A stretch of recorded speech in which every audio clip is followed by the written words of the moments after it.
Welcome to Focused on Forward.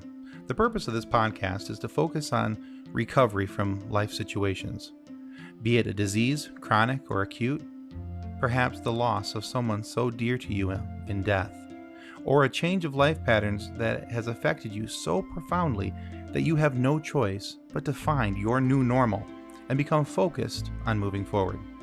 Each episode is designed to show the positivity that people bring to each and every one of their stories, the successes they've had, ways that they have become so definitively focused on moving forward. We look forward to sharing their stories, and we hope that they inspire you just as much as they have inspired us. Thanks for listening, and enjoy the show. The podcast you're about to listen to, Focused on Forward, was created on Anchor. If you haven't heard about Anchor, it's the easiest way to make a podcast. Let me explain. First off, it's free. Free is always amazing. Secondly, there's a creation tool that's going to allow you to record and edit your podcast right from your phone, tablet, or computer. Anchor is going to take that podcast and going to distribute it for you so it can be heard on Spotify, Apple Podcasts, Google Podcasts, and so many other platforms. And you get to make money from your podcast right away with no minimum listenership. It's everything you need to make a podcast all in one convenient place. So how do you find it and use it? Well, go to your app store, download the free Anchor app, or go to anchor.fm to get started. You too can make a podcast. You can do it with Anchor. Welcome to Focused on Forward. The purpose of this podcast is to focus on recovery from life situations, be it a disease, chronic or acute, perhaps the loss of someone so dear to you in death, or a change of life patterns that has affected you so profoundly that you have no choice but to find your new normal and become focused on moving forward. Each episode is designed to show the positivity that people bring to each and every one of their stories, the successes they've had, ways that they have become so definitively focused on moving forward. We look forward to sharing their stories, and we hope that they inspire you just as much as they have inspired us. Thanks for listening, and enjoy the show. Welcome to Focused on Forward. Today's guest is Isaiah Peterson. We're looking forward to his story of overcoming obstacles in his life, the challenges he's faced, and really how he's been able to become focused on forward with everything that he's had to look at and endure. So Isaiah, we're anxious to hear what you have to say. We're excited to hear what you have to say. So anytime you're ready, go ahead and get started. Sure thing, bud. Okay, well, I guess we'll we can just start off whenever I was a kid, as most people's stories go. My dad, he's currently a retired pipe fitter from the union. He would work on a big job anywhere from a few months to a few years. And whenever those jobs were over, he'd get transferred to another one as needed. He was a foreman for the majority of the time, so he overlooked a bunch of the projects. But the way it really affected us was we would move a lot for what I would think would be closer to his next job. That's what made sense to me. I never really asked a lot of questions about that sort of stuff. It didn't really pertain to me. So I just did what I was told when I was told to do it. It was kind of a thing that my dad instilled in me as a young man, which was a good and bad thing, because I followed directions, but bad because I didn't really put any input for myself as to how things would affect me. So I just kind of went with the flow. Didn't really become my own person, Didn't really put any thought into who I should be and what I should do. Anyways, we're getting off topic a little bit. So I moved around a lot. By the time I was 18, I actually counted out every different place that we lived in that I could remember clearly. We moved roughly about 20 times before I was even 18. And as a kid, it's kind of rough moving around that much. You get settled into a place, you start making some friends, and then next thing you know, you're getting ripped up and you gotta move halfway across state or even the country. We lived in a couple different states too. So it really made me have to learn to adjust and adapt quickly to my surroundings. I found out young that if I wanted to just survive in a new school or in a new element, that I would just have to, kind of like a chameleon, just change into something or someone that I didn't really want to be. But it was cool and accessible for the school, so I just did whatever, whatever they wanted me to, to fit in. So looking back at it, though, I don't really, resent my parents for making this move so much as a father now. Even though it's been a short time, I understand that we got to do what we got to do to keep food on the table and clothes on our backs. So I can't really say that I hated the lifestyle, but it was just rough. I'd be in a school for a grade or two, and like I said before, start making friends, loosen up, start to become, my true self, start showing people who I really am, and then move again. Then I would clam up, shell up, and start over again. Kind of a rinse repeat. Yeah. Get yourself settled, get set in, and then up and move. And so rinse repeat, start fresh. Yeah. It was exhausting. I'd see people who were in the same school starting, all the way from kindergarten till graduation. I was jealous of it. I won't lie. It seemed kind of nice. But the moving finally eventually kind of stopped and settled down a little bit. My sophomore year in high school, we moved to a little town called Wayland. It's in Michigan. It's halfway between Grand Rapids and Kalamazoo there. That's when I really started to discover who I wanted to be. I started making a couple good friends both at the school and the congregation that I was attending to at the time. Started to loosen up, break up out of that shell a little bit. We eventually did move again, but it was just houses. It wasn't anything too bad. Stayed in the same school. But it was around that time that my dad started to develop some mental issues. I guess they had always been there. I never really saw them. My parents were pretty good at hiding that sort of stuff from me, but it was definitely starting to surface and show a lot more around 2013, 2014. He had self-medicated to try and fix those. As I've learned, a lot of people do that before they seek professional help. They use drugs or drink, and unfortunately that's the stuff that he would do. I never saw him take drugs or drink too heavily, which was nice, but I saw the after effects of it. And I would, as me and him had talked about it later on in life, a lot of the things that he did as I was a kid really made sense, because it was, you put two and two together, you see what he did in the past, and then that made sense. He was under the influence of something at the time. So it showed to be this was a pattern then, was something that wasn't just happening at the 2013 2014 stage. Perhaps was this something that had been building since before that, since you were a younger kid? Yeah, for sure. It was building as a kid. I just thought it was normal, but I learned that it wasn't so normal. But probably the biggest moment that stuck out in my mind, we were all eating dinner one night, and we were kind of having a little bit of an intervention with my dad. I'd mentioned to him that I was starting to think that he was becoming an alcoholic, which he was. He had this specific beer that he really enjoyed. It was local brewed. It was like $15 for a 6-pack.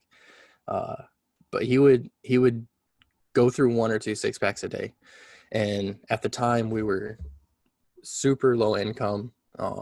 He was put on disability because he crushed his leg during a work accident. So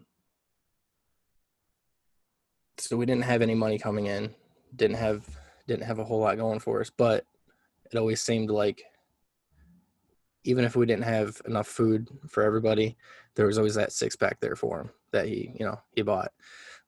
So I was explaining to him our frustrations and what, uh, how, how that affected us and everything. And he was starting to get frustrated with us because, in his mind, he thought he was doing the best he could, but in reality, he wasn't. And we were trying to make him realize that. But the longer we went on, the more angry he got, and pretty soon he just started, yelling at us. And he was, I forget what we were eating, but he had a steak knife with him, and he took it and he drove it into the table and keep it, G-rated. I'll paraphrase, but he screamed at us saying that he wished that we would just, leave him the F alone. And at that point, I was so worked up. I got up and I was like, I gotta go. I can't be here anymore. So I stood up and walked out of the house, and I just started walking. Put a little context in there for how how it was. It was January of 2014 in Michigan, dead middle of winter. I had a t-shirt on, basketball shorts, no shoes, no socks. I was just out. I didn't want to be there anymore. So I was just walking in this like 3 feet of snow, middle of the night. Eventually my mom found me. I probably got about half a mile down the road. She found me. We went back home and we talked a little bit more. Things had settled down a little bit. He eventually decided to admit himself into a mental institution, to help figure out what he needed for help, in hopes of sobering him up. He got out, but it didn't really seem to work out the first time, as things normally do. I remember waking up. It was about 2 or 3 in the morning. I heard a back door fly open of our house. I was sleeping upstairs at the time, and I heard him stumbling around. He was like, "It's okay, I'm fine. Don't worry about me. Don't go looking for me or nothing." Kind of like sarcastically. Come to find out, he was with some friends that night and crashed into a snowbank. That was on a Tuesday morning. Whenever I found that stuff out, Thursday afternoon, I was at school. I got called down to the office. I saw my mom and sister. They were at the entrance of the school waiting to pick me up. She told me not to be afraid, that everything was going to be fine, but we're going to go live with my aunt and uncle for a little bit. But come to find out, he got mixed up with some bad people that Monday night, Tuesday morning, did a bunch of drugs, and was eventually convicted of armed robbery. He held up a couple of stores and then blacked out driving home and crashed into a snowbank. So when I found out all that stuff, I felt like my entire world crumbled down. I had worked really hard building myself up after moving all this time and becoming who I am, trying to show people who I am. And then all of a sudden, all this stuff comes out about us and our family, and really, soiled that image that I had built up for myself. On top of, my family too, there was a lot of people like look down on us, and rightfully so. It's a lot to come out at once. It's a lot. It's a lot for people to take in, I'm sure. Yeah. Because, having known your dad since I was, oh goodness, about 7 years old, I remember hearing about that, and I was like, no, that's not Isaiah. That's not Isaac. That's not what he would do. So yeah. I would be classified as one of those people that were shocked by the news. Yeah. It was a lot to handle for everybody. So everybody knew about it. Our house was raided by the police so they could find evidence. My father, he had attempted suicide before he had gotten arrested. There was a friend that he had messaged. He's like, "I'm hanging a rope in a garage." He's like, "If you get here in time, great. If not, tell my family I love them," sort of thing. So that was devastating to hear about. So shortly after he had gotten arrested, they found him. We lost our home. Cars got repossessed. We bounced between some of my family's places, so then we had somewhere to sleep and somewhere to eat. They took care of us for a little bit.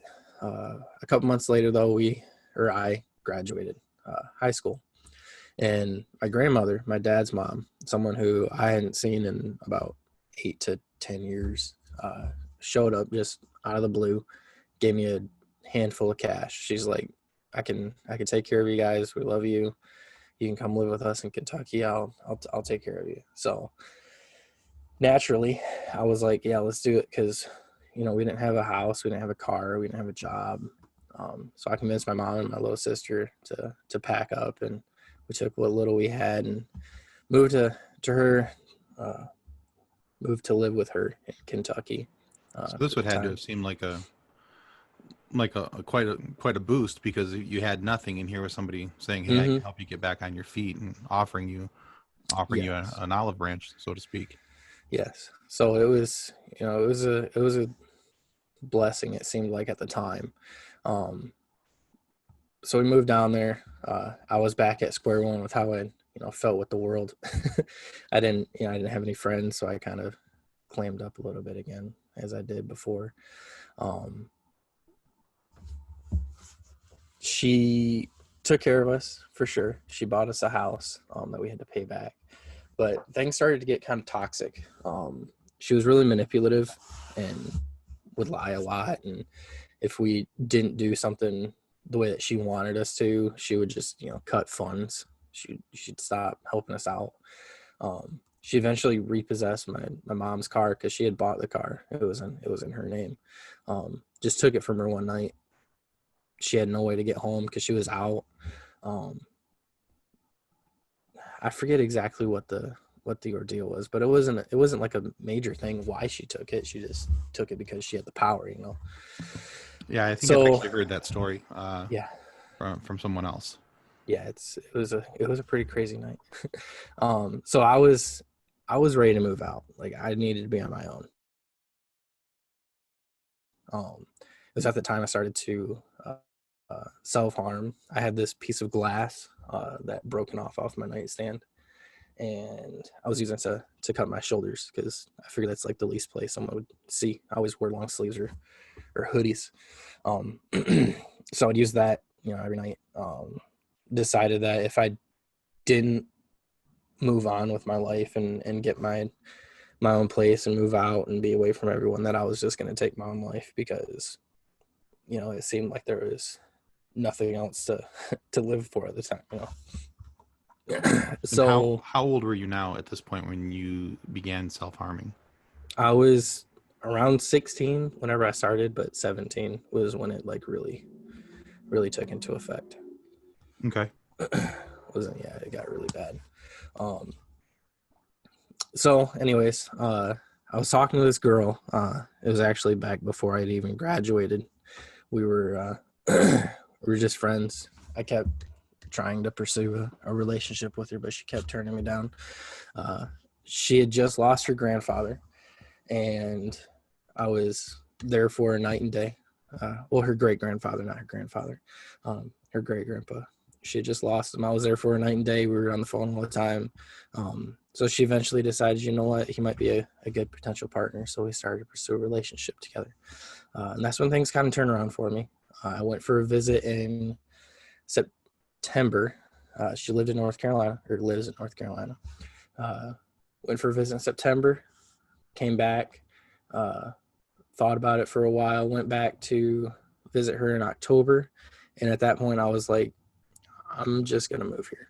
So I had $200 in my pocket, a trunk full of clothes, and I moved into her parents' camper in their front yard.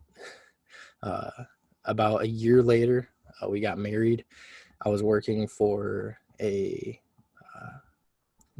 as a draftsman at I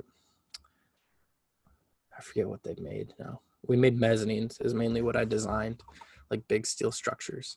I worked there for about 50 hours a week, full time, giving it my all. We eventually got a really nice 4-bedroom house. Things were looking really good. And then I got called into the manager's office one day, and he explained to me that I was apparently doing my job wrong, which nobody ever explained it to me. How I was doing my job wrong all this time, but they never said anything. But they had to let me go. So I had to live off unemployment for a little bit. Things kind of was rough for us financially. I So you took went, the just go to step back a quick second there. ahead. So you went from working 50 hours a week designing mezzanines, and they're like, "Yay, great, give them overtime," to "You're doing your job wrong." Yes, I've got no idea why. Um, I felt like they were just trying to pin something on me, like I was the scapegoat because Low I'm man on always totem, were you? yeah, I was very low. Like for company picnics and stuff, I was always the person that sat on the outside because I could care less to make friends Sure. and in high places. So I was a scapegoat. I think for it. So I took the first job that I could, cutting meat at a local deli, and it's funny to me now, but it was kind of a cocky attitude that I had. I was like, what, I'm too good for this. I was an engineer for for a year and a half, so I quit on site. I worked there for about like 6 hours, and I was like, I'm done. So I thought it So was beneath you, type of yeah, I thing. thought it was beneath me, but quickly bit me in the butt because I had to take the next job. I had no other opportunities or no other options. So I took the first opportunity I could as a cook for a nursing home. So I was humbled a little bit. I eventually actually got my job back as an engineer at the same place. Somehow history repeated itself and they let me go again. Um, so I was pretty pretty upset about that. Sure. Things started to go downhill financially for us. We had to move in with my in-laws. We were actually living in my wife's room um, that she grew up in. It was very small, very, very small room.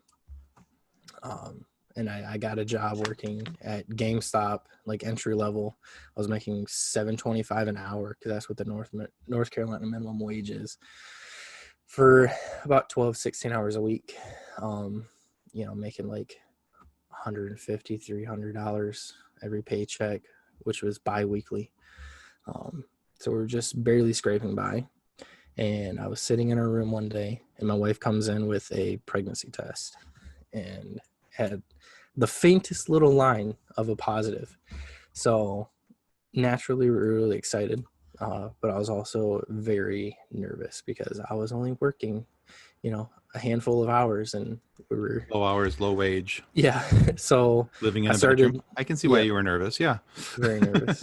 So her parents were actually really helpful. Her dad started building an addition for us in their house, Oh, that's and amazing. yeah, it's where we are now. It's a very, very cozy little apartment. But anyways, started working harder at GameStop. I eventually worked my way up to an assistant store manager position, so I'm working full time there, doing pretty good financially. So I was able to support, the three of us now. Uh, Baby was growing really good. We eventually found out the gender.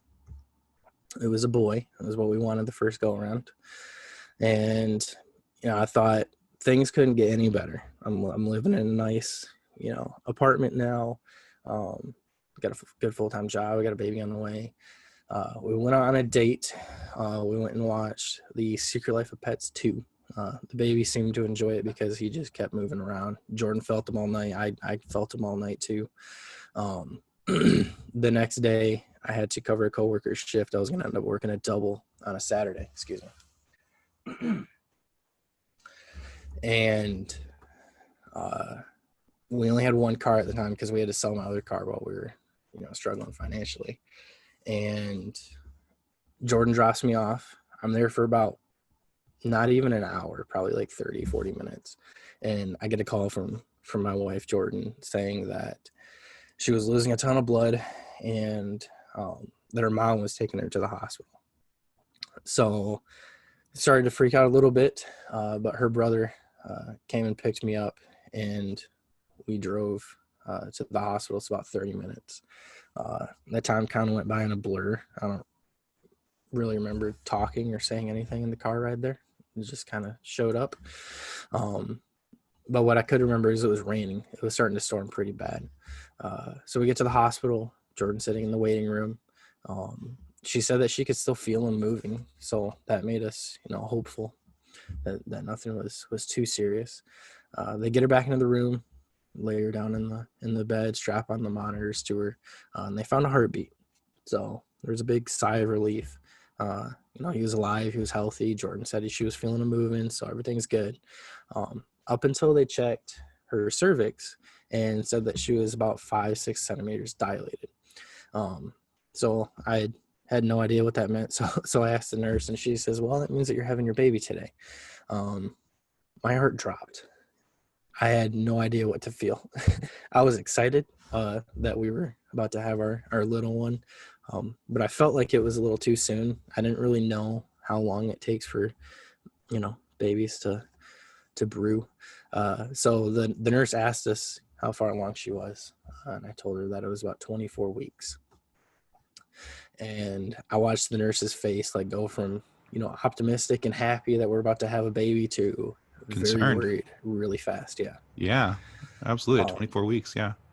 So they moved us to the labor and delivery room. I walked out into the waiting room and told her mom. And I could see the worry in her face too, because she knew, it probably isn't going to be good. So they let her come back with me. So there was just the three of us in the room. They called the NICU room, or the NICU unit, sorry, to come. They were struggling hard to find one that was available to come to us, because at this point it was borderline hurricane. It was really bad weather-wise. So they couldn't get a helicopter to us. So they had to drive. The nearest one was about 2 hours away.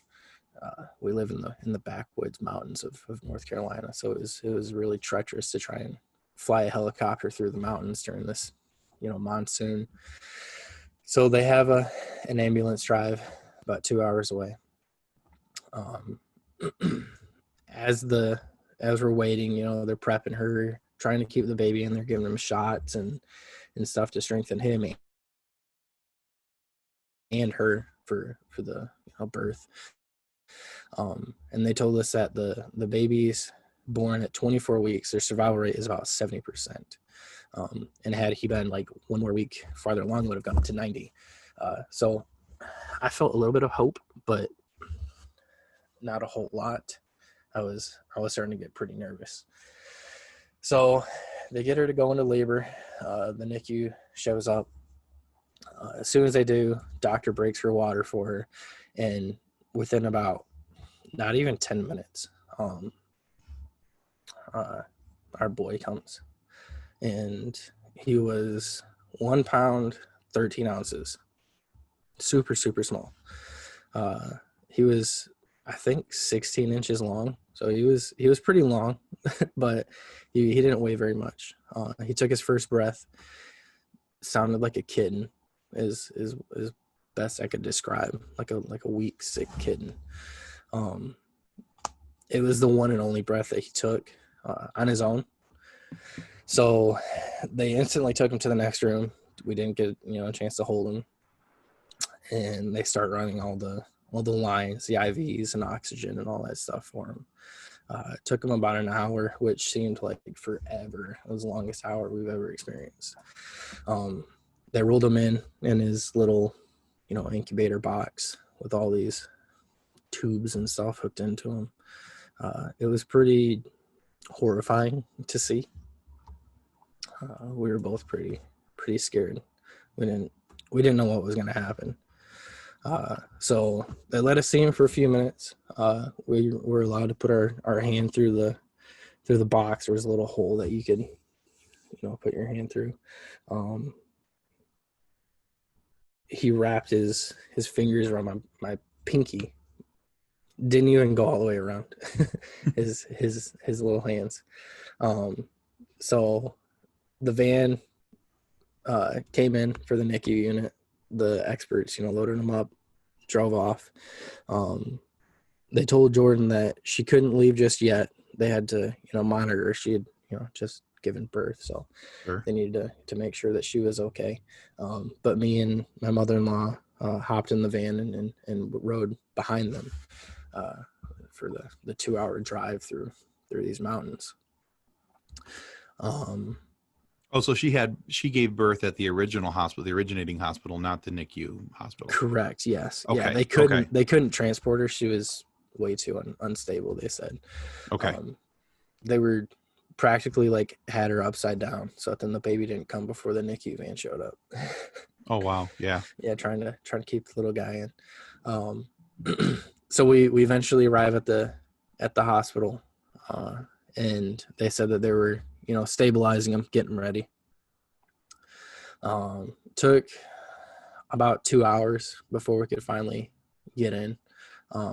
Jordan had called me at that time while we were sitting in the waiting room, said that they were letting her go from the hospital, and she wanted an update. I told her, things were fine. She just needs to go home and sleep. She'd been up for a long time at this point, and that she should come down tomorrow because there's nothing that we can do right now. So a little bit of time passes. The nurse comes and gets us. We're taken to a station where we wash our hands up to our elbows for about 3 minutes apiece. I got to scrub up real good. And then we're taken to the NICU floor. There was about 12 or so rooms in the unit. Each one had like a glass wall so I think you could see through. So we saw all these other babies as we're walking. Some of them were almost full size, ready to graduate from the unit. Some of them were just as small as Cade was what we named him. I think I forgot to mention that. So we get to see all these other babies doing well. So I had a little bit of hope, seeing how far along some of these guys had come.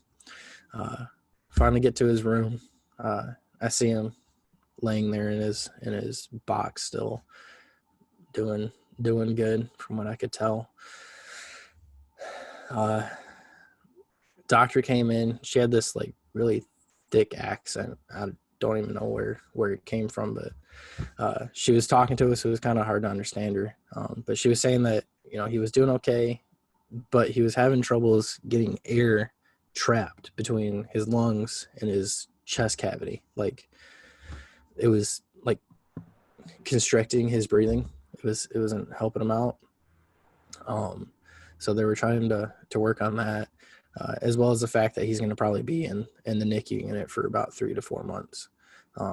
So I knew then and there my life was going to be completely changed. I was going to have to work a few days here where I'm living and then drive 2 hours away to stay with him for a few days because there's no way that I'm not going to see him during that time. Right. You're gonna not be there. Yeah. Yeah. So I'm just sitting there in the room next to him thinking about all this stuff. But it was interrupted by a bunch of alarms and lights and stuff going off. And doctors and nurses flooding their room no sooner and then those alarms go off. And they kicked us out of the room, me and my mother-in-law. And we were sitting in the room next to it. And we're just hearing them, shout and operate, and it sounded like a scene from a movie. And we're sitting there listening to them, and then one of the nurses says that she's going to start applying chest compressions. That sentence haunts me still, because I could tell right then that things weren't going good, Right. So hearing all these alarms and the doctors and stuff, and I had this overwhelming feeling of lost hope. So they're operating on him, and next thing I know, the doctor comes in, and she's got this look of defeat on her face. Said that there was nothing else that they could do. He's lost a lot of oxygen. They couldn't resuscitate him, so they can keep him breathing and alive, but he's brain dead. There's nothing, there's never going to be any progression. He's never going to grow. Nothing.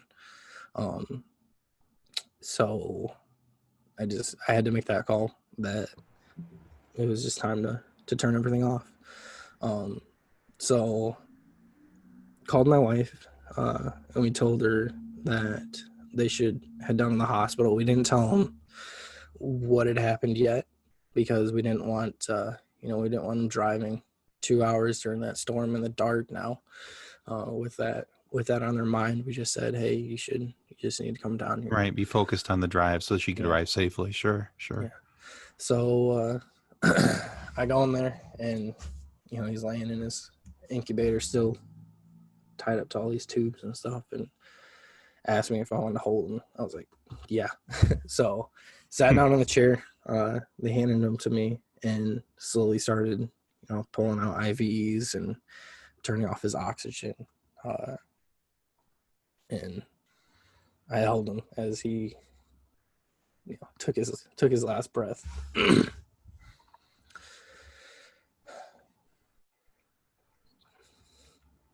If you'd like to take a break for a moment, we can. Yeah. Okay. All I could tell him was, how much I loved him, and I just felt this emptiness, as he struggled to take his last breath, and finally just, felt him die. I felt as if I failed him in some way. I don't know how. I was going to say, how so? Just because, as a father, you feel like it's your sole purpose is to protect, and I can appreciate that. The one job that I had, I couldn't do. So we sat there, and one of the nurses, he was super nice. Really appreciate him. I think his name was Michael. He helped me clean up Cade, get him all, as proper as he could, and laid him down in his bed. And that's when Jordan and her dad and brother showed up, and I stood in the room there with them. She turned the corner, and she knew.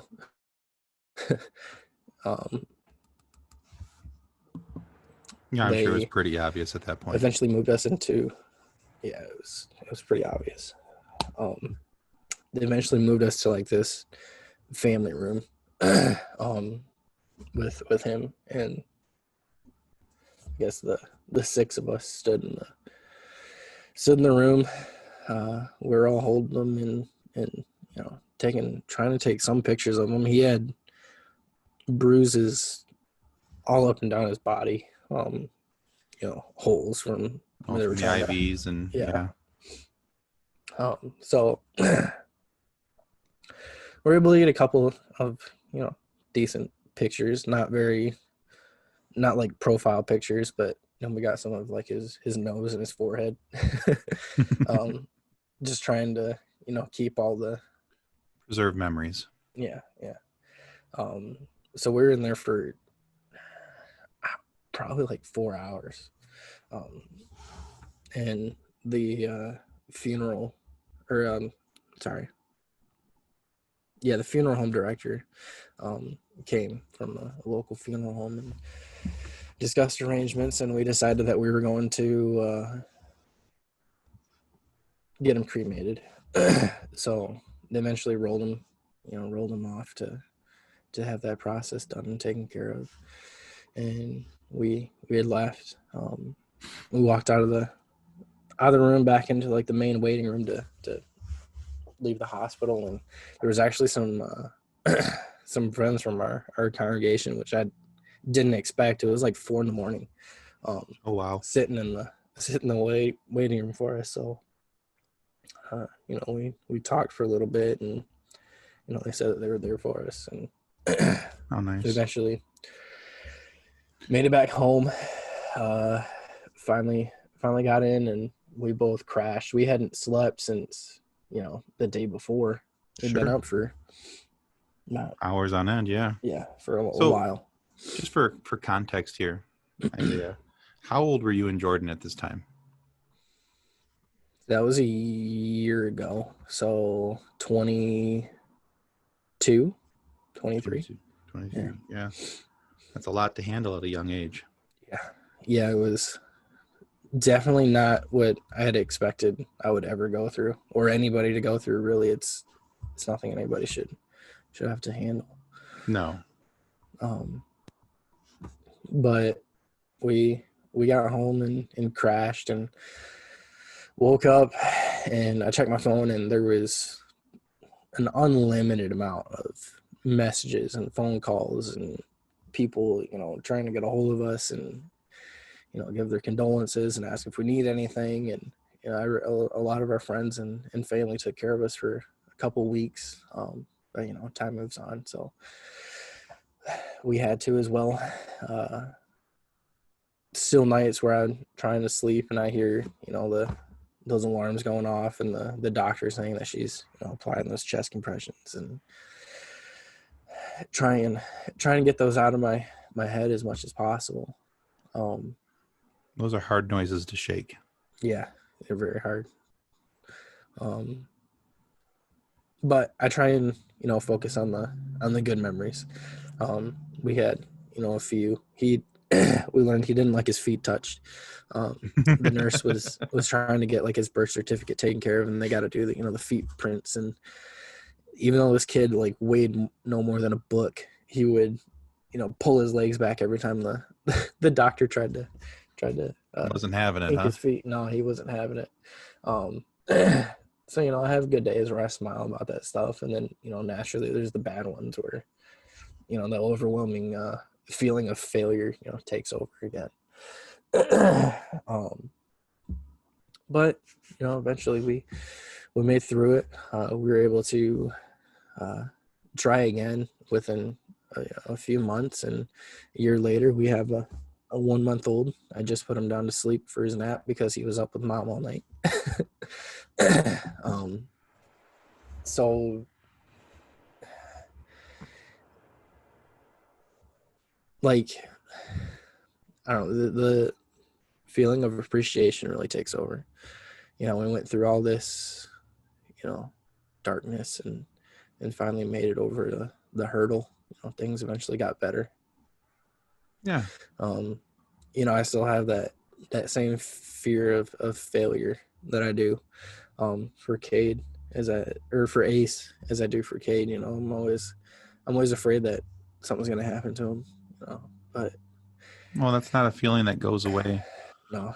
In normal parenting situations, there's always that overwhelming fear. Mm-hmm. But I would imagine that in your situation and Jordan's situation, that's a heightened feeling of awareness.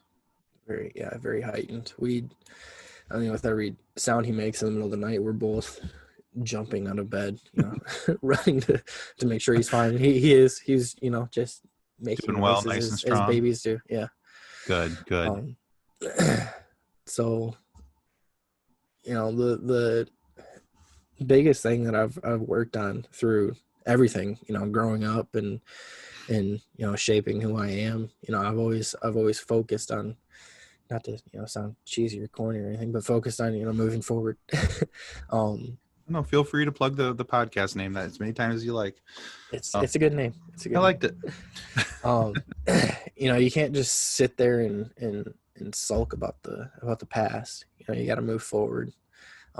There's nothing you can do to change the things that have happened in your life, but you can work hard to reshape and mold the future. There's always a way out. There's always happiness, even if you don't realize it at the time. When you make it out, you'll find the good stuff to think about and remember during those times of darkness. So let me ask you this, because this is a question I like to ask of everyone. Mm-hmm. So not to try and simplify all of your experiences down into one sentence or one thing, but if you could point to all of your experiences, the experiences of growing up, your experiences of what happened with your father and his issues, his incarceration, how that affected you, moving forward to uh, the loss of Cade, and now the happiness of Ace. What would you say is the biggest learning point that you took away from all of that? What's the, like, if you had to simplify this down for somebody and give them the Cliff Notes version and say, this is the most important thing this is my takeaway.